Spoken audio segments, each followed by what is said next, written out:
Hello? Hello, can anyone hear me? Yes, we can. Okay, I tried to mute and it did a lot of things I didn't want it to do, so I'm just going to stay live the whole time. Okay. So we are in the process of recording now, and we're going to begin shortly.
Good afternoon and welcome to our REACH webinar series, Community Resources, Centers for Independent Living.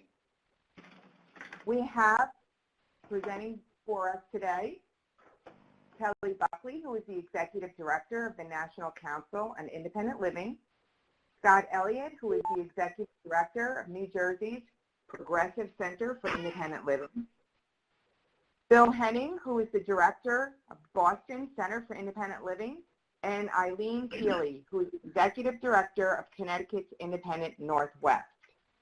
I want to first start off by thanking everyone for taking time out of their busy days to help us out with our REACH webinar series.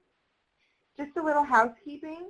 You will notice on the right-hand side under the Files section, a copy of each PowerPoint is listed there that you can download.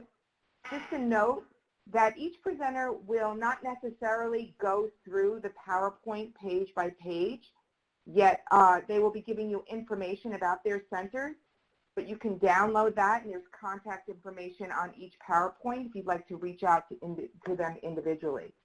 This webinar is being recorded and it will be on our REACH page of the SPAN website. I will be putting that link in the chat box for you, and it will also go out via email through Eventbrite, which is where you registered for this. You'll, as I said, have a chance for question and answers after each presenter, and again at the end. We ask that you put your questions in the chat box, and I will read them aloud. If you need accommodations for that, I will put up an 800 number that you can call in, and you can speak your question rather than type it. So let's go ahead and begin. I'd like to once again introduce Kelly Buckley, who is the Executive Director for the National Council on Independent Living. I'm going to pull up his PowerPoint, and he will speak about the national level. Welcome, Kelly. Thanks, Dawn. This is Kelly Buckley. I'm the Executive Director of the National Council on Independent Living. There are a couple of PowerPoints that I provided. One is general information about independent living, kind of what the law requires, how independent living is different from other organizations that serve people with disabilities. And then there's another slideshow that just has some statistical information about services that centers have provided, I believe from 2013. I apologize for how old the information is, but interestingly enough, that's the latest available information from the federal government. So that should make the rest of you on the phone feel really good about the 704 reports you've been providing. NICL is a national membership organization. The guys on the phone with me are members of NICL. We were first organized in 1982, which means that this year is our 35th anniversary. And we are celebrating that anniversary, and we're certainly keeping busy enough. So, as a membership organization, what we try to do is represent the interests of Centers for Independent Living and statewide independent living councils and the rights of people with disabilities here in Washington, D.C., with both Congress and the administration. We do that by advocating for things that independent living needs, which obviously the first thing is more funding. We receive far too little of it and have not received an increase in a number of years. And then just laws that pertain to the rights of people with disabilities, which have been significantly threatened during this Congress. A good example is the health care fight, the tax code fight that we're having now, and there are attacks happening on the Americans with Disabilities Act. Those are all things, and employment stuff as well. Those are all things NICL's really actively working on, as well as a number of other things. We do that by going up to the Hill, making visits with Congress folks, and contacting people within the administration as well. It's all right. So, with that, I'm gonna. I know. I've been seeing. I started to follow. If you could mute your phones, that would be wonderful for the rest of the But yes, I'll do it right here, and it's going to be under. I'll show you later. We can hear your conversation. So I'll get it. Don't worry.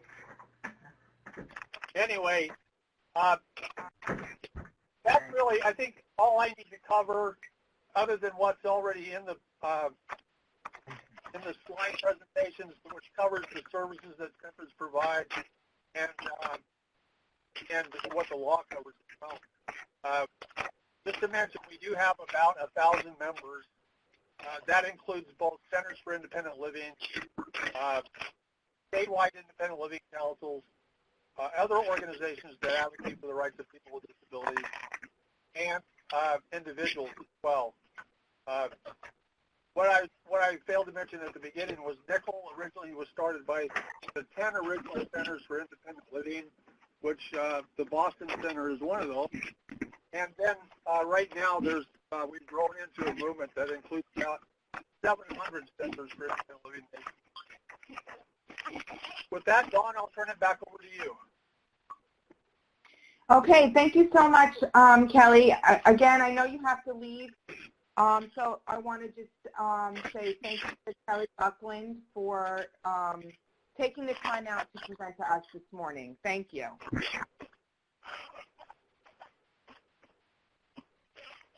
So next, I'd like to introduce Scott Elliot, who is the Executive Director of New Jersey's Progressive Center for Independent Living. I'm pulling up his PowerPoint.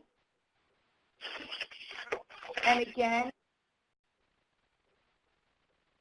the presenters aren't going to go through each PowerPoint page by page. Rather, they will speak about their agencies, and this is just for reference only, and you can download them. So welcome, Scott. Thank you. Thank you, Dawn. Again, Scott Elliott, good afternoon, everyone that's on with us today.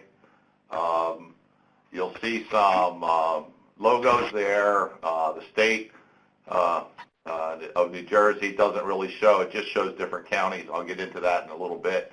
The regions that the 11 Centers for Independent Living cover. We've got the New Jersey SILC, the Statewide Independent Living Council logo. I do chair the New Jersey Association of Centers for Independent Living in New Jersey. So at the end, you're going to have contact information for me. as well as the website for the SILC, the Statewide Independent Living Council, to list all the centers. And then our Progressive Center logo is also included there. Kelly gave a good introduction of what's going on national, and in the time we have.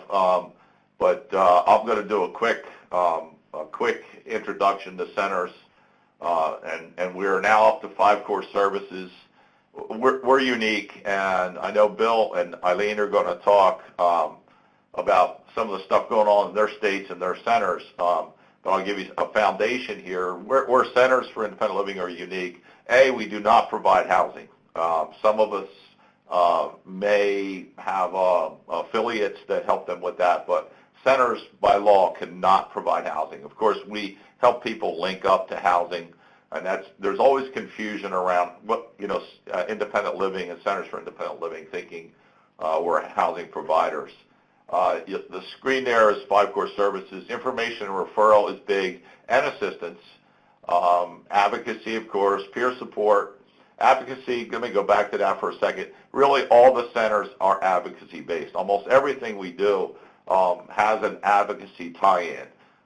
And we do individual advocacy, we do systems advocacy, and you'll hear some examples of those from either myself, Bill, or Eileen. Peer support can happen with individuals or in group settings. Independent living skills, again, can happen in workshops, independent or individual. And a new core service, which unfortunately has not been funded, and it's a biggie, is transition and diversion. Now, transition is for high school students with disabilities, even just recent grads. I mean, anywhere is in the transition age, whether in school or recently out of school. Diversion is more about keeping adults out of nursing homes who do not want to be in nursing homes, and or getting them out of nursing homes. Where we're unique, we're community-based. We are there for the lifespan under these federal dollars and state dollars. Some centers, again, there's 11 centers in New Jersey. Under those funding sources, we are able to work with people even outside of it, say a fee-for-service program, down the road, other programs, as long as it's not funded by that same fee-for-service program. Most of our services are at no charge, and our boards of director are, you'll see in Kelly's slide, he didn't show them, we didn't show them, but our boards are made up of a majority of people with disabilities. Our staff, under those Fed dollars and other programs, we hire people with disabilities to be on staff. It's all disabilities, so it's all ages. We run the gamut. I mean, we even have one center that's doing early intervention, starting 0 to 3 years old, working with families. So we take on a lot. The centers really take on a lot. One of the focuses today will be about transition, and we have some wonderful transition programs, and we're well ahead of the curve of, and again, that's our 5th core service. But that said, we have fee-for-service programs that go much more in-depth than that core service. That core service is offered for basics, helping people as a no charge, and then we have much more in-depth programs, fee-for-service programs, under transition. So just to move on, and I don't want to repeat myself here, but just to move on, the Statewide Independent Living Council, we meet once a month. We're always looking for members, people with disabilities, of course. We have other agencies involved, and you'll see those explanations there. That's governor appointed. The association is made up of all the centers for independent living, but the executive directors and directors are really the members representing the centers for independent living. Those 11 centers cover, like it says here, the 21 counties, and there's one center that covers the city of Camden. And this is an umbrella organization, as it says here, for all of us to come together, share, work together And some of the collaborations that we have are on the next slide, and these are just helping keep me in line, is one of our big partner agencies, for lack of a better word, and collaborators is the Division of Voc Rehab Services, Division of Disability Services, and these are the main ones. There's others, Developmental Disabilities Division, Division of Blind, Visually Impaired, Hard of Hearing, Department of Ed, Office of Special Education Programs we partner with. So we do fund, some of these collaborators are some of our funding sources, and especially DVR with our transition programs right now. What I want to do before I get into the centers, and again, being 11 of us, there are approximately 5 or 6 of us now doing support coordination. I think that's important for our audience. We bring to the table years and years of experience. We're the youngest center, the Progressive Center, and we have 21 years in on the books, and I think a couple of the other centers are approaching 30 years in business. So tons of resources, community-based.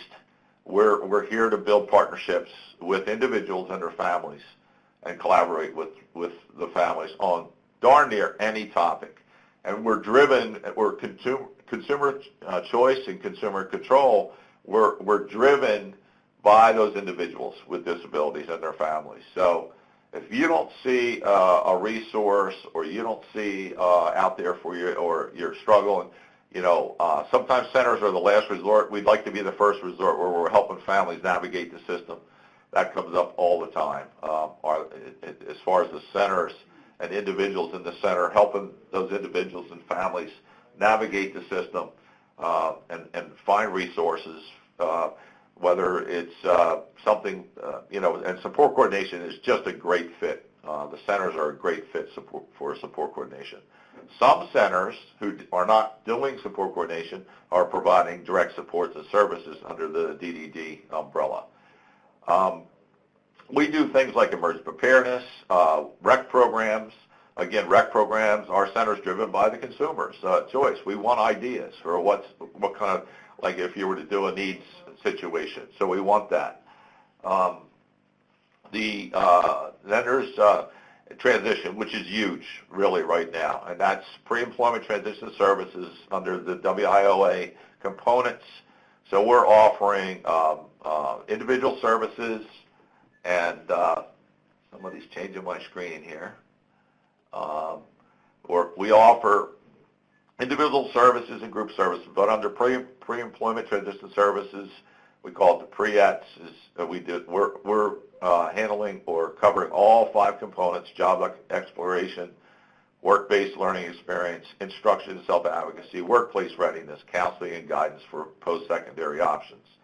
A couple of the centers have a RAMP program, Ready to Achieve mentoring program. We recruit mentors. We're in high schools right now, and we're lining up mentors to work with 3 or 4 students.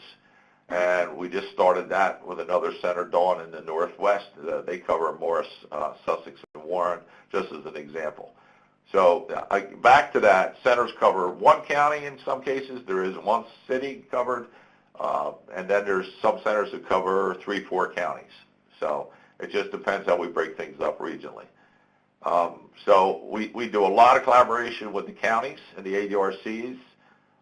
We started It's All About Work about 4 years ago, a little bit over 4 years ago, and there's an a la carte menu of services there. So again, that's transition programs.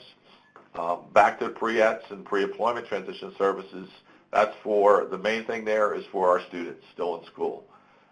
Again, the It's All About Work is more for the group settings. We do some of that with the schools. The schools contribute a little bit of money towards that. And then the a la carte menu of services is post-school for adults. But again, transitioning to employment, the goals are employment on all our transition services, of course. We do, many of us do the Traumatic Brain Injury Fund, case management. We do New Jersey Transit Access Lake intakes. So as you can hear from me, we're doing a lot of different things, and with any disability, all disabilities. Some additional services you will see posted here on the PowerPoint, and I rattled off some of these as well, probably, and I think the bottom line is for everyone here. If you don't have a question today, later on, you're going to at the last slide, you're going to get a website.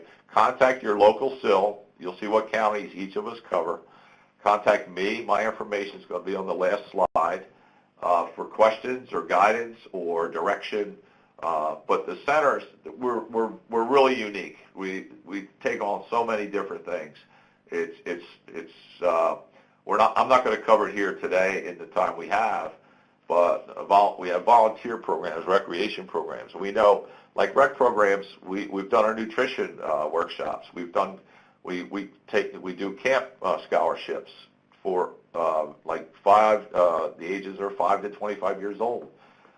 So each CIL, besides the core services, each CIL has unique services, and you want to contact those CILs with your interest and request as well, because again, being consumer controlled and about choice, our centers should listen to those out there in the community and what kind of needs individuals think they have or are interested in. Here's a slide on transition services that I rattled off really quickly. But again, each of the centers are pretty much, other than the RAMP program, each of the centers are involved in these listed services for students, youth, and adults. So to get more information on those, again, contact the center with, this slide, you've got it in front of you, whether in school, post-school, adults. We have various wonderful transition programs going on. And again, to say it easily, nicely, is work readiness with employment goals. Here, the last slide is the New Jersey Statewide Independent Living.org website. When you go to that, you'll see all the centers listed. You'll see the directors listed. You'll see what counties they cover. And we have multiple offices in some cases in these counties, covering all these different counties. You'll see our website's there if you need to go to get an example of an individual website. I think all the centers have their own website. You'll see my information there. You'll see our phone number and my email address on that last slide. Don't hesitate to email, call me, or reach out to your local centers. I think I know that the centers are doing a wonderful job out there. A lot of times with some local advocacy, but at other times with unique and other programs. So we're doing a lot of different things. So and that's all I have at the moment. Thank you very much, Scott. Does anyone have any questions for Scott Elliott? You can put them in the chat box. We'll wait a couple of seconds to see if we generate any questions. But actually, Scott, I have a question. So if I'm a parent and I have a young adult in transition, and what would I do? Just call my local center and see what kind of programs are available for my young adult? Exactly. Okay. That's a great starting point because, based on that family situation, that disability, you definitely want to break everything down. Now, as far as, we provide a basic service, but they're for post-school, but it's not in depth. We can ask the family to make a referral to DVR if that individual case or individual and family need much more in-depth work or a service. So if they're in school, anyone can make a referral to DVR, but you could always contact us first to see what's available.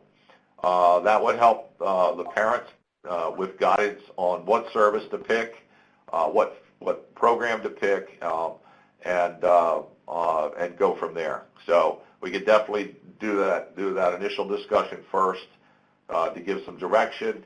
And then most of our transitions for actually, we work in schools, in not many around the state, where the schools contribute for group sessions and then adults, but DVR is funding some of our in-school under WIOA, pre-employment transition services, and also some of our adult services. Most of those are individual services at this time. So absolutely start with the center. We did have a question of what WIOA is, which I put in the chat box. Okay. And that stands for Workforce Innovation Opportunity Act. It's, I believe, 2 years now on the books. It's rather new, but it's the new law regarding transition services for students and youth. And the big difference there for the audience is that what that's mandated is that DVR must spend it's like 15% of their funds for in-school youth under the WIOA for pre-employment transition services. Now, that said, that doesn't mean the centers are getting the 15%. DVR has many programs under that mandate. So, but what it's done is we can work with students and individuals sooner in their lives, which is very, very important. Absolutely. Okay, thank you so much, Scott. So now we're going to bring on Bill Henning, who's the director of the Boston Center for Independent Living. I will pull up his PowerPoint. He will speak. Oh, let's bring this to the beginning. Welcome, Bill. Hi, it's great to be on. Thank you. In following Scott, it should be fairly easy and brief because he reviewed a lot of what independent living centers do. I'll speak about what we do in Boston. There are 10 other centers in Massachusetts we could connect you with if you're in this region. And as Kelly said, there's close to 700 centers. In a lot of ways, we do similar things because we provide those 5 core services. But one of the strengths is that we also get to be very customized in a sense. We're very organic, very grassroots. Scott mentioned that we have a majority of people with disabilities on staff. That's true of the board. At this organization, 70% of the staff has a disability, and I think that gives us a real acute understanding of the challenges that people with disabilities and youth with disabilities face. I'll speak a lot on some of what we typically do and see with respect to youth services. And I'll note out of the box, and I suspect this is true in most centers, whether it's New Jersey, Massachusetts, Connecticut, where Eileen is, or any other state, those in our youth services department are not necessarily older people. Of course, we all age and we get good employees, we keep them. But we have staff who are typically 30 years of age or younger. They will have a disability, and they often will have gone through the system, having had an individual education plan, an IEP, under federal special education law, IDA. So they've got a real familiarity with what youth with disabilities are going through in a school system. Will have faced some of those issues of transition to adulthood that many of those on the call today may be experiencing themselves or for their children or siblings or whomever.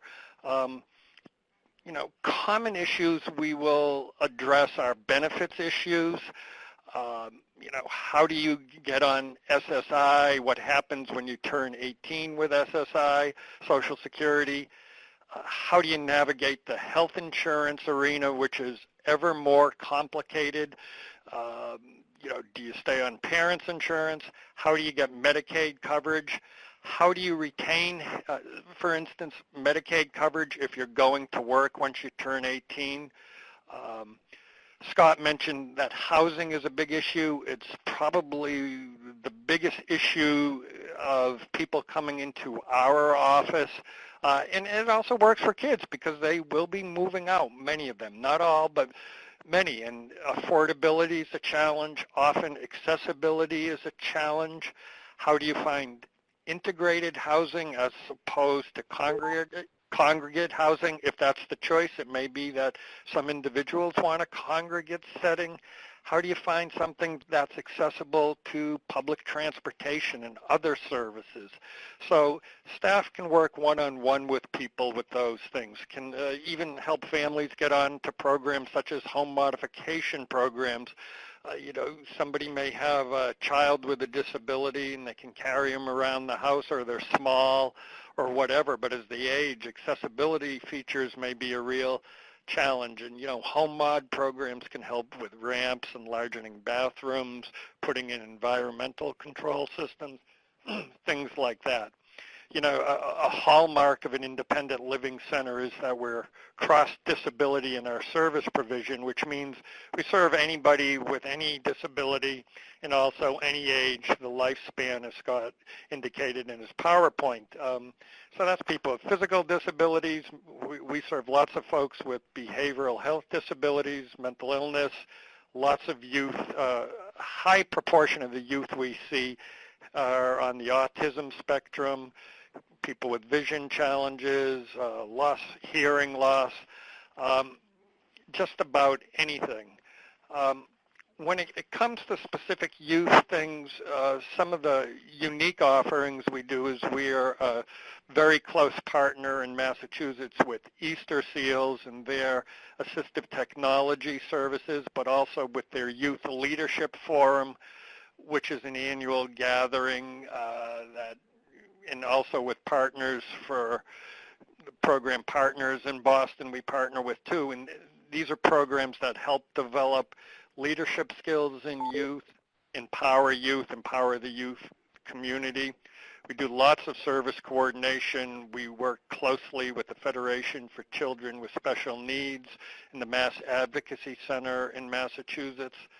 We will help with IEPs and especially advise youth and families on what their rights are to participate in those important sessions. There will often be peer mentoring situations, and the value of that clearly is somebody who's been through the system talking to a youth with disability. I do see a quick question here, what does PCA stand for, and that's Personal Care Attendant. That's consumer-directed services that the individual controls an attendant to aid with activities of daily living. That can be bathing, dressing, whatnot. We operate such a program here. The individual, the consumer, or the family member or surrogate would hire the attendants, which is critical when it comes to scheduling. You can schedule somebody around the family situation. And in Massachusetts, the program, which serves over 30,000 individuals, can serve children if there is evidence of a consistent disability. Some of the other things we do, and my youth staff provided me with this cheat sheet today, so they're the ones who really do the work, not me, but we'll help with transportation, which becomes very critical, especially in, well, really anywhere, whether you're in a suburban, rural, or urban setting. We will assist with travel training moving forward. The staff's getting trained in that, and that's very important in an urban setting where you have complex transportation systems that are often crowded and can be quite intimidating for people with a range of disabilities, and certainly the system here is not 100% accessible. It's the oldest in the country, the subway system. Even though we work closely with them to improve it, you're trying to undo 100 years of inaccessibility till we actually sued them, and now we're close friends with the Transit Authority. We will actually help youth get hooked up with cooking classes, social activities. Scott mentioned that quite a bit. You know, the right to play and have fun is so important for all of us. That's in the Easter CILs logo or trademark, and we endorse that entirely. Money management, beginning money management is real important. If someone wants to become independent as they age, they're going to have to know how to handle a checkbook or an ATM, things like that, how to pay bills.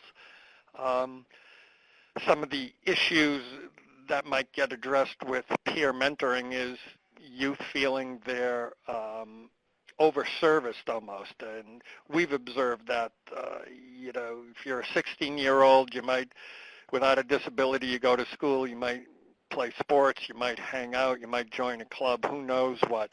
But if you get a disability, you get social services, and then you get more social services, and then you may get more social services sometimes. And sometimes it's just too much, and the kids don't get to be a kid, and we've heard that.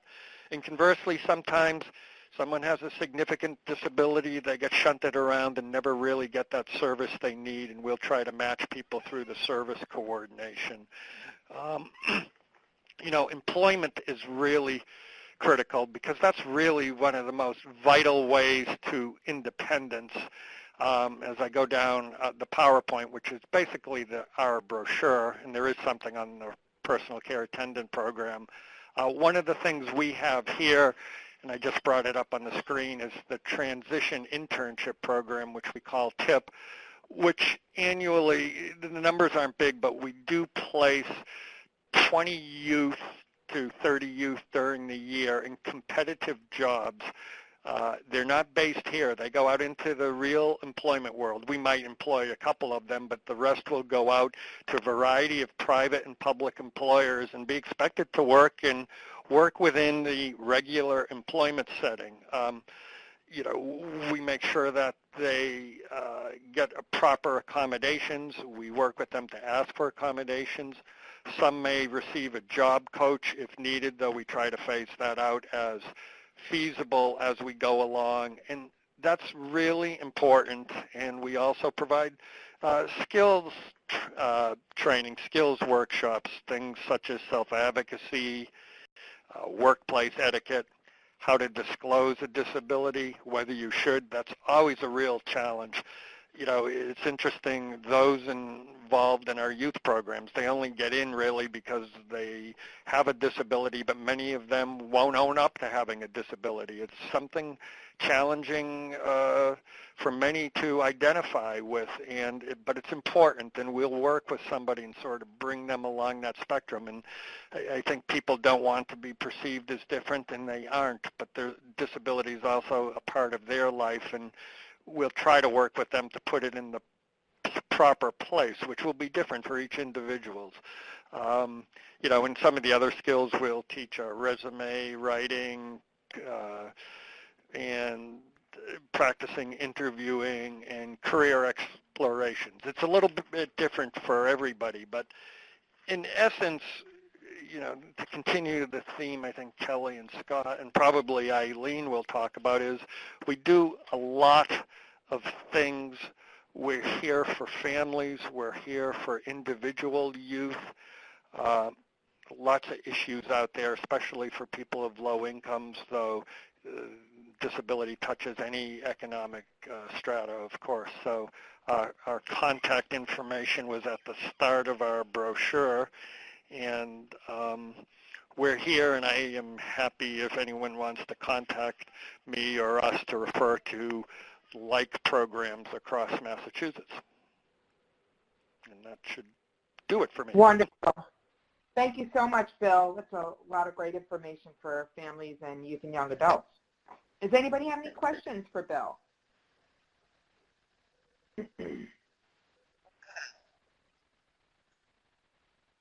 Okay, I'm going to pull up Connecticut, Eileen's presentation, and then we could always ask questions at the end. So Let's go back to the beginning. There you go, Eileen. Welcome, and thank you so much, Eileen Healy, the Thank Executive you. Director of the Connecticut And I'm Independent going to Law kind of Club. quickly go through some of my slides. I've only got 8 of them, and my previous speakers have done such a fabulous job of kind of going over a lot of things that I don't want to keep repeating stuff. So I'm going to tell you a little bit about Connecticut. Connecticut has 5 independent living centers, and I put the map up right now. That's kind of where we're covered. Connecticut is somewhat unique in the United States. I think it's along with Rhode Island that we don't work on a county system. So our catchment areas are broken up into some weird areas. So this kind of gives you a sense of what centers cover what towns. And you've already heard about the independent living core services, the nursing home, a nursing facility to community living transition, youth transition, advocacy, peer counseling, independent living skills, information referral. I think it's really important that we know that these are our core services, and we utilize all of those core services, whether it's with youth or someone who's a senior or someone who is already employed or a parent. We're trying to utilize and individualize those services to meet the needs that is presented to us. So we do serve a cross-disability population. We serve all age groups, but not everybody is a cookie cutter, and they all don't come in with the same needs and wants and goals. So we try to tailor everything to what that individual is presenting and what their stated goals and objectives are. And that fluctuates, and it makes it kind of hard to describe what a center does when it's so diverse. So we encourage people to definitely contact the center, and we can then say, we never say we can't help you. We may not be able to do it ourselves, but we'll figure out another way or another resource that would allow you to get what you need done. Connecticut has done a couple of things that are different in terms of youth services. We provide all the core services. We've done on-the-job trainee positions and work evaluations, which I'm going to come back to at the end. The New Haven Center for Independent Living does a Wheel-a-thon fundraiser for college scholarships for youth they raise the funds through that. They also offer a youth sports and recreation program, and they do summer internships at their center. Other centers also have contracts with school systems to provide in-school transition-related services and peer support. Under the Connecticut's youth transition under WIOA, Connecticut is calling it Level Up. And they chose that name because many felt that PETS, pre-employment transition services, was a little demeaning. And they went with Level Up because youth felt that when you're playing video games, you're leveling up. And so that's where that name came from. It's intended for groups of kids from 16 to 21. It's students with IEPs, 504s, or other challenges that aren't necessarily identified as disability specific. They must be referred by the DOORS, which is our voc rehab, Level Up counselor. The services take place in the school setting and community during non-school hours or during the summer months, or in some cases during the school hours. The goal is to prepare students for life after high school. That could be secondary college, it could be employment, it could be a combination of both. And I've listed the phone number for DOORS that can get you in touch with the appropriate counselor in the area. Connecticut has 10 Level Up counselors in the state. 3 of those are dedicated to individuals with visual disabilities. And currently, they're estimating that there are over 1,400 students enrolled or will be enrolled in Level Up services. Under transition, under the new WIOA, they've created these dedicated Level Up counselors at DOORS.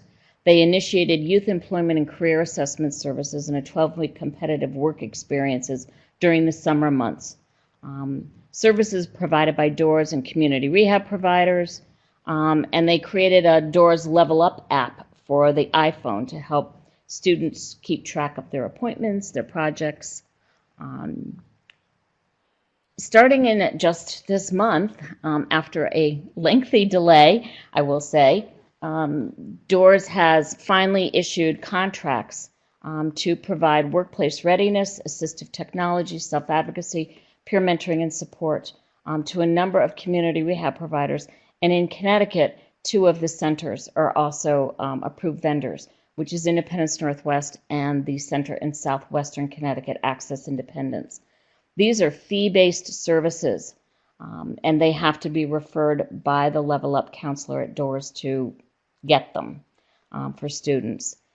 The goal here is, as we've been told, is to kind of whet their appetite, the students' appetite for peer mentoring and self-advocacy. These aren't intended as what we originally thought would be full-fledged kind of 8-week sessions.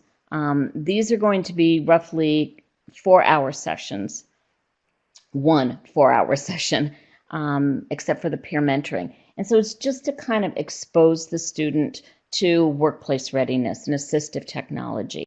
The one thing that I want to reiterate to regarding assistive technology is the idea that not everything needs to be a $30,000 piece of equipment. And a lot of times folks with disabilities have figured out their own assistive technology, which could be something that costs $3. And using that creativity and that life experience of having a disability really is important to show kids in particular there's a way to do this that isn't going to be ridiculously expensive or prohibitive. So we are just getting started on doing some of the youth transition. Connecticut has $2.7 million dedicated to youth transition services. One of the things that you've already heard about is the idea that there's lots of hardcore skills. And a little bit, I think Bill touched on some of the soft skills that are sometimes difficult for students with disabilities. How do you get along with your coworker? How do you get up on time to go to work? It's all of those soft skills.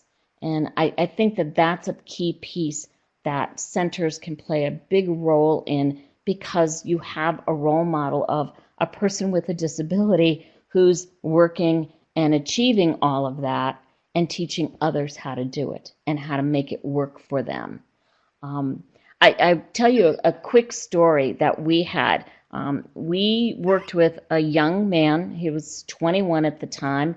He started with the center as a on-the-job trainee doing technology, information technology. And he was on the autism spectrum. And he was fabulous. He knew this stuff inside and out, put us all to shame on his knowledge of technology. The problem that he encountered was he couldn't get himself up in the morning. He couldn't come to work prepared to look presentable at work. He had a lot of difficulty with that. And when his OJT ended with the center, we saw the potential in him and figured out a way, because we needed somebody, to employ him part-time. And we continued to work with him in being able to say, you know what, Stan, I'll use that name, you got to take a shower before you come to work. You got to go home and take your shower. Or you need to be able to come to work, dressed in clean clothing. Those are the things that sometimes mainstream employers are either afraid to address, they don't know how to address it, or they don't address it at all and terminate the person. So those are the kinds of things that I think are really valuable that a center can provide and show students in particular and family members. How do you do that stuff? How do you get people to respond to it and be in a better position? Stan left us about 2 years ago because he got a full-time job in a tech department at a school system, and at 24 bought a house and is doing quite well. So I think that there's lots of possibilities. and lots of supports that independent living centers in particular can offer, because we're the folks that have lived it. And we can show people sometimes some shortcuts on how to do this maybe differently, or how to strategize differently, and how to develop some of the soft skills. How do you talk to your coworkers? You know, how do you break that conversation going? Because there's sometimes such isolation. And I think it's really important that we continue to work with individuals of all ages and their family members, so that people have an opportunity and a range of choices for what kinds of employment they might like. Because employment is one piece of an independent living pie. You know, that independent living is the whole picture. You're going to have difficulty maintaining independent living if you don't have employment, or certainly enough employment to make your life comfortable. So that's my speech.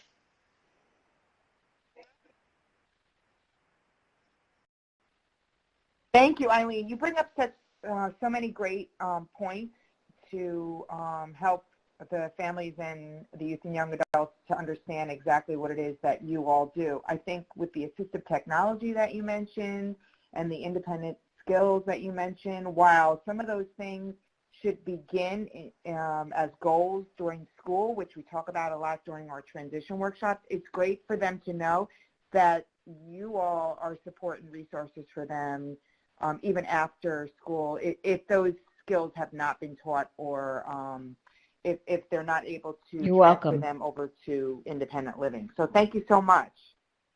That's wonderful. And I think, does anybody have any questions for Eileen before I move on, just briefly? I see that there were a couple questions that Bill answered. Thank you.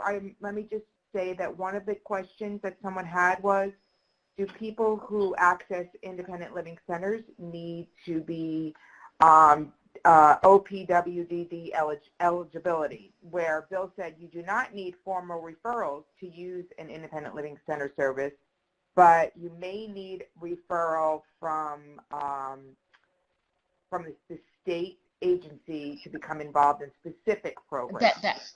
Does anybody else want to comment on that, Eileen or Scott? Yes, and it sounds like some similar things. This is Scott. Probably specific fee-for-service programs that are, you know, the CILs have done a tremendous and I would job say the same for Connecticut cases, in terms of the youth transition under yeah. WIOA. It is fee-based and it requires a referral from the VOC rehab services. But I would encourage anybody to contact the center, and we can help you figure out who's the right person to call. Even if it's a younger student that doesn't fit transition age, sometimes just getting people involved at a younger age is even better.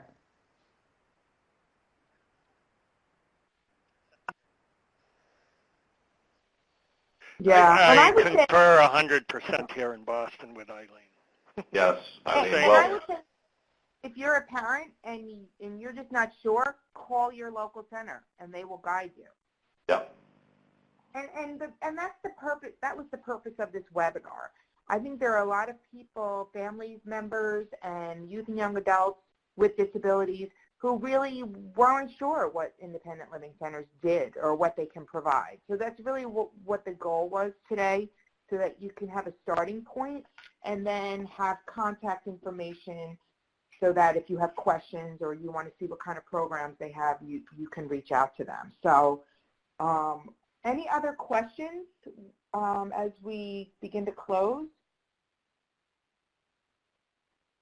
I don't see anyone typing. So I just want to once again formally thank Scott Elliott from New Jersey, Bill Henning from Boston, and Eileen Healy from Connecticut, and of course Kelly Buckland from the National Center, who's no longer on the call. I think this was great. You all provided lots of great information. I once again wanted to let everyone know that in the files section, which you can download all the PowerPoints, which have all the contact information. Also, this is recording, so it will be up on our website. You can look at it once again if you need to. And when you exit out of this, you will be routed to an evaluation. Please fill that out because your comments are really important to us, and based on those comments, what we determined to be our next webinar or webinar series. So please fill that out and let us know your thoughts. I just see that everyone is thanking everyone. I'm so glad that everyone has learned a lot of information. I don't see any questions though. So I think we can close. So thank you, presenters. Great job. I really appreciate you willing to take some time out of your busy days to help us out. And somebody was saying that they never heard of the CILs. So our job is done. So again, thank you all for joining us. Thank you, Scott, Bill, and Thank Eileen. And I hope you all have a great day. And check out our REACH website if you need more. Thanks, Dawn. Thank you. Goodbye. Thank you.